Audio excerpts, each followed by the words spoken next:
So good morning. How is everybody feeling? Feeling good? You're here? Well, my name is Reverend Veronica Valles. I'm an ordained minister with Centers for Spiritual Living, and I have a focus ministry. I teach mindfulness in East Dallas schools. So I bring in secular mindfulness practices to about 600 kids weekly. It's my 12th year. I love teaching pre-K through 5th. That's really the little ones, especially because they're so magical. So when I got the text from Reverend Larry about Reverend Melinda being sick, and could I come in, I go, well, I haven't been doing speaking engagements because I'm teaching and taking care of my parents. I was like, yes, so Larry could have some time with her granddaughter. So I thought I would weave some mindfulness with today's talk that I gave it the title, In the Moment, Experience Beauty, Love, and Joy. Now, this is how you know you're aligned with Spirit in that the next morning, one of my mentors from ministerial school, Dr. Lloyd Barrett, he's got this deep Jamaican voice, right? He's like, Veronica, he's just passionate. I get this text, literally that night, so I talked to Larry like around 4 or 5. I'm like, all right, Spirit, it's going to be about mindfulness. Let's talk about, beauty, love, and joy. 5:25 in the morning, I get a text. Saturate the mind with thoughts of beauty and love, all right? So that's how you know we're on track. So what is mindfulness first? Let me first give you that definition. It's paying attention in the moment without judgment. And the way I teach children the skill sets of mindfulness is how to recognize and utilize the power of their breath to connect and calm, but also to get energized, right? To understand their feelings, their emotions, and the textures of it in their body. To be able to name it and to tame it, which is not to suppress it, but to be able to have the power of response versus reaction. Then we teach them gratitude and heartfulness practices like loving kindness. I teach them kindness, I teach them social awareness, so we have all these fabulous skill sets. And so I teach them in a secular way. But for me, mindfulness is about being present to the presence. Beauty, love, and joy are qualities of the divine. Some people may call it the universe, but these qualities that can never be diminished. And they're not actually dependent upon condition because they're from the inside out. But how many of us feel a little stressed right now? Anybody experience stress? A little overwhelming? My hairdresser yesterday even said, he goes, your scalp is a little tight. I go, I'm a little overwhelmed, because I gave up my apartment, I'm taking care of my parents, I'm teaching. I'm like, breathe. So the very first thing that we'll do together before I continue with the talk, we're gonna breathe 3 times. And the way that I do it with children is that when I connect with my body, so put your left hand on your heart, and then your right hand on your belly. I tell them this is their mindful body. But when I get into that posture, my brain automatically knows that we need a calm. And I'm giving myself this gift of the breath. Now here I can say the breath of God. And we're going to take 3 deep, long breaths just to bring us fully present in your body, in this moment, recognizing the presence as your life. So if you're comfortable, close your eyes. If not, just focus on yourself and take a deep breath in through the nose. So breathe in, pause, slowly breathe out. Another deep breath in, pause, breathe out. Another deep breath in, pause, breathe out. And gently open your eyes and notice if there's any slight shift. Because with all that's going on in the world, it's going to take more than 3 breaths. But the 3 breaths ground me to the presence. But because, every generation has had something going on, right? But this generation has 7 billion people on the planet. We have instantaneous connection with social media. We are overwhelmed. Our nervous systems can only handle so much. So the mindfulness practices from an emotional, physical perspective help us relax, get calm, get centered. But from a spiritual perspective, when I can drop into my heart, this is the body of God. Recognize that I'm living in the moment in a spiritual universe governed by spiritual laws, then I'm able to ground myself in the truth and the presence of God. And I can use my prayer not as a way to amplify pain, but my prayer as a way to radiate love and kindness to the world. And so in doing so, I saturate the world with beauty, love, and joy. Because that is actually the good news. The good news is that we can be present to see that this world is being called forth for greater love. And love is an inside-out job. So with the kids, we also do what's called a radiating heart. All right, so whenever, we're thanking our teacher, they make a hand with their heart, and then they radiate love. Now, there's actual scientific evidence of what the mystics have always known, that the heart is literally the altar of consciousness. Our heart radiates a field of energy. We literally affect each other with our heart energy. And then when we do it together, we get into what's called a state of coherence, right? So how many of you love coming here to the Church of One Love because you feel the love? Raise your hand. Right. So you come here because of the energy of the space. Now imagine this energy amplified out into the world. So you're like getting ignited here, and in your heart, you're literally, without recognizing, radiating that out into the world. And that's how you are the divine presence, living from a place of love, experiencing joy, and transmuting the world one breath at a time by your being. When we can live in the moment to experience beauty, joy, and love, we then help transform the world one breath at a time. Now, oftentimes we get very busy in our lives. Anybody been busy or got a lot on your plate? So I don't know if you know the author Terry Tempest Williams, who I adore. She's an author, she's an activist, she's a conservationist, a naturalist. She lives in Utah with her husband, and she writes about beauty in a broken world. She lives in Utah. They've seen the transformation, what's happening with our canyon. They've had all these floods and stuff. But her thing is like, how do we pause and recognize beauty in this world? So I'm going to read quickly just something from her book. Because raise your hands if you're a cloud watcher. Anybody? If not, today's a good day to start. All right. It's like I tell the kids, good day to start. All right. It says, enormous cumulus clouds float above the plateau in the shape of turtles. Always turtles. They are moving so slowly, almost imperceptibly, makes me dizzy. The ground is stable, but the sky is in motion. When do we have the time in our lives to notice things so fully? I remember when Steve, her husband, first learned of his diagnosis. We stood in the corner of his library, and he said, something had to give. I was working too hard, moving too fast. I was right there with him, understanding both personally and precisely what he meant. Why must we wait for the body to speak before we hear what we really need? So the whole point of that with mindfulness is that mindful awareness that the body had been speaking. The mindful awareness that she does pause to watch the clouds. But how often are we too busy? See, I have 7 nieces and nephews. They're all older than me. They all make more money than me now. I love them dearly. But when they were little, they brought me back to the magic of the moment. They brought me back to seeing the presence of God in the clouds. We would lay on the blanket, we would look up, watch the shape shifting, we watched the little sparrow, the babies, their mama teach them how to fly. We would dance to the sunsets, my nephew would paint it. The magic was there through the mindful awareness of the beauty of life that then will fill our cup to deal with the news that isn't so good, right? So that's why I love teaching kids. They're magical. They're mystical till they get conditioned by us. The great master teacher said, be like little children, and not because he wanted you to be obedient, because they live from their heart. So I teach 600 kids, and I love pre-K and kindergarten first because they're still phenomenal, right? They will stop to look at those clouds. They will stop to chase the butterfly. They'll remind you as they give you this little amethyst that it's a geode, Miss Veronica. It comes from the earth. They gift me with these little precious moments of mindful awareness.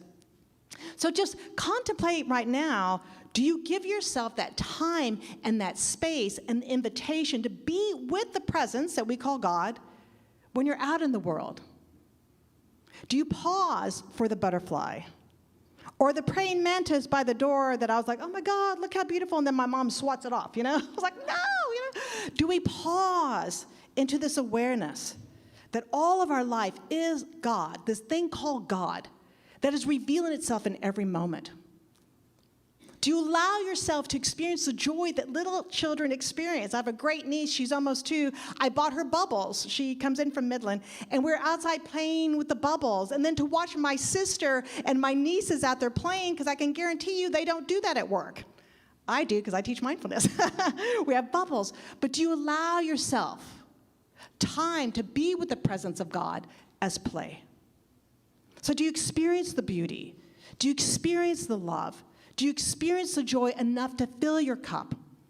Because we're not trying to bypass what is happening.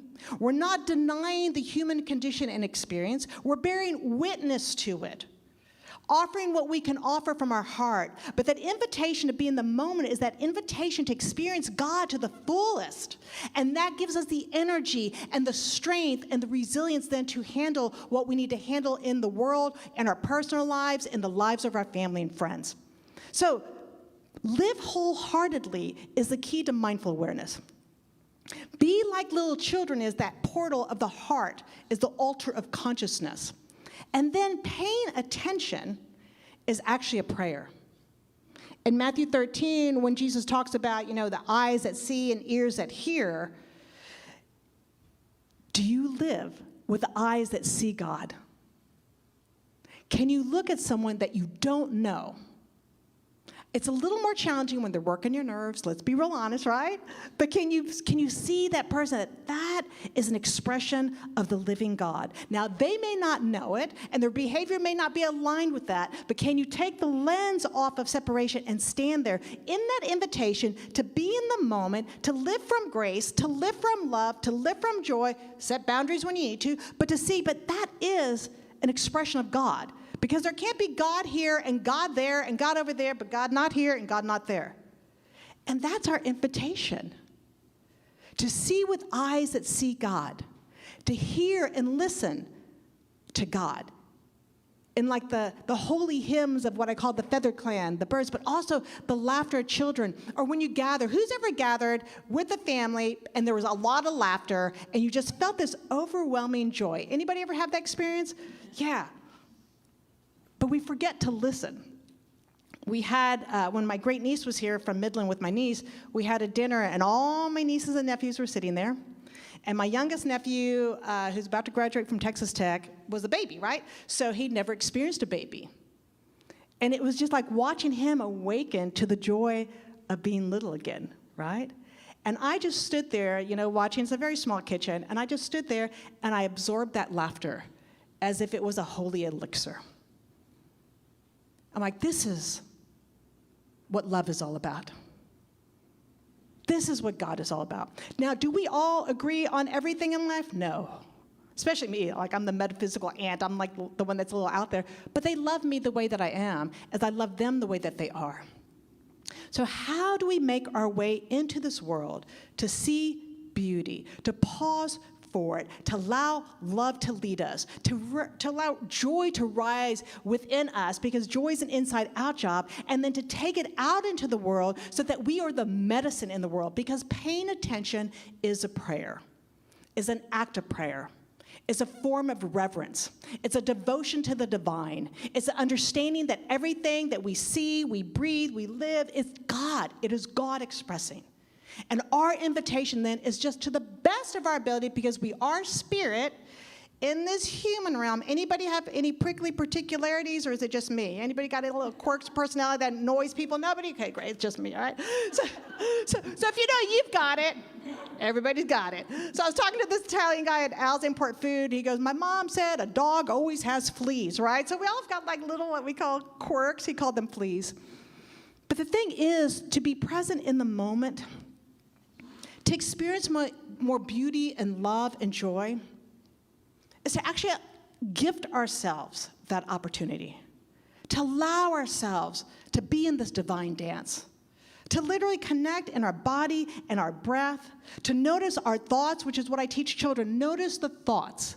Notice the thoughts, the ruminations, because we have about 6,000 thoughts a day, 80% are negative, 95 of those repeat themselves, which is why I love affirmations. Right? because we're regrooving that subconscious, and the more that we align ourselves with the truth, our spiritual truth, no, we're not going to be like perfect, right? But we're going to be present. And that's the key. To the best of your ability, to grow deeper in love, to allow more joy, to give yourself, Terry's husband just realized he was working too hard. Don't wait for the diagnosis.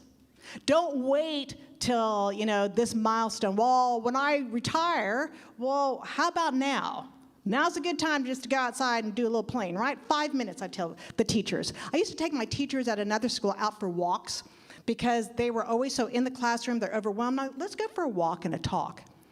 And you could see the shift, because they could feel the breeze, they could hear the birds, they were moving their body.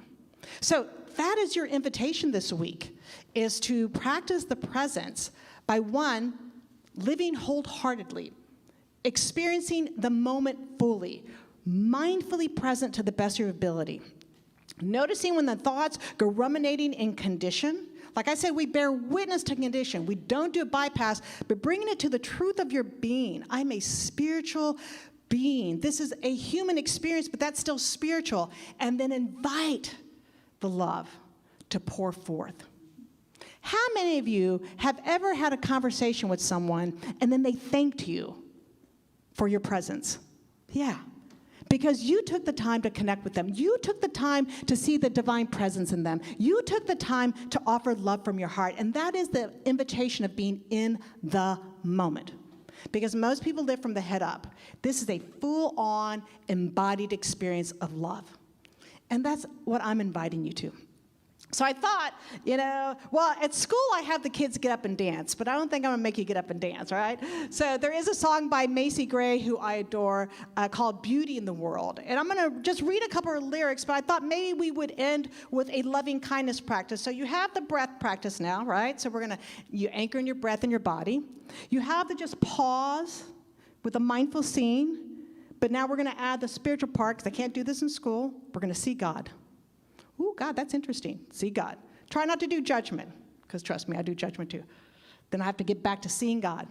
You're going to allow yourself to experience through your 5 senses, like the sights and the sounds, because this is the way the divine intelligence expresses itself. You're going to invite more beauty by pausing, even if it's just 5 minutes in the morning, 5 minutes at lunch, or 1 minute at lunch, 5 minutes at night. Just go outside and pause. So how many of you, before I get to this, how many of you yesterday morning went outside in your pajamas on the front lawn and said, oh my God, okay, me too, thank you, I'm not the only one, thank you. I was like, oh my goodness, whoever sent this, thank you, because that's my temperature, right?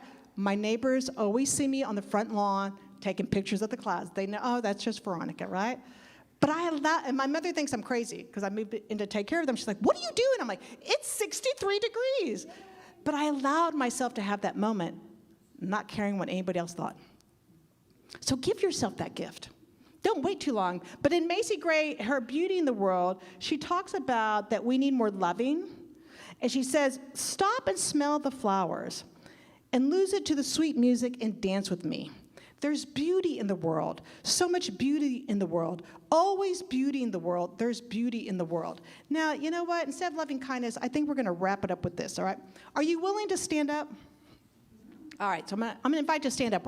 We'll do loving kindness next time I see you. So these are some lyrics for you. Now, if you're uncomfortable saying, hey, baby, just say, hey, honey, all right? So you're actually going to face somebody, all right? Let's face somebody, all right? Because her song is all about pausing for beauty in the world. She says, where is it? She tells people, when I look around, I see blue skies, I see butterflies. So here's her last part of her song. And this is your invitation. So you can either say, hey, baby, or hey, whoever their name is. But we're going to say, hey, baby, when I'm looking at you. Repeat. Hey, baby, when I'm looking at you. I know its fact is true. There's hope for love. There's beauty in the world. Hey, baby. Hey, baby, when I'm looking at you. I know this vibe is true. There's love. There's hope for love. There's beauty in the world. Give the person you're standing with a hug. Have a seat. I'm going to pray us up and out. There is beauty in the world. You are that beauty. You are that way. I'm going to invite you just to sit down. We're going to pray out real quick. So here's the invitation. In this moment, this holy moment, this sacred moment, the only moment is where the presence is. The invitation is to open your eyes to see so that you may see God, to feel so you may feel God, to hear so you may hear God. Let us take a deep breath in. And in that knowingness of the truth of the indwelling presence that is God, that reveals itself as beauty, joy, and love. I know right here, right now, that each person here is an absolute exquisite expression of the one love. And so I stand here on holy ground in the full testament of knowing that God is all that there is. And that I affirm and declare for each person here, those who are not here, for Reverend Melinda and everybody else, that these waves of love ripple out into the world, radiate from our hearts, so that we awaken the good news not only within ourselves, but within all beings everywhere. We breathe into this moment in that full awareness that I just open my heart. We open our hearts to love. We allow ourselves to receive and give love. We allow ourselves to receive and give beauty. We allow ourselves to receive and give joy. Breathe it in. Now imagine a light just like shining out from your heart, radiating, uplifting, igniting, awakening the world to the awareness of the presence that we call God. So what I know to be true is that in this moment, each person here is that magnificent expression, and that light reveals itself in the world, and all is well. So I bless each person. I bless this time together. I bless any awakening. I bless all the light that's being shined. I bless all the darkness that's being let go, and knowing the truth of our beingness, that there's only one love, one power, one truth, one reality. We are it. And we know that it is so. So take a deep breath in. Allow yourselves to feel the presence as you're being. Put a smile on your heart as I let go, knowing that every single intention for every single person here is already revealed in the mind of God. We stand here in love and joy and beauty and affirm it by saying, and so it is.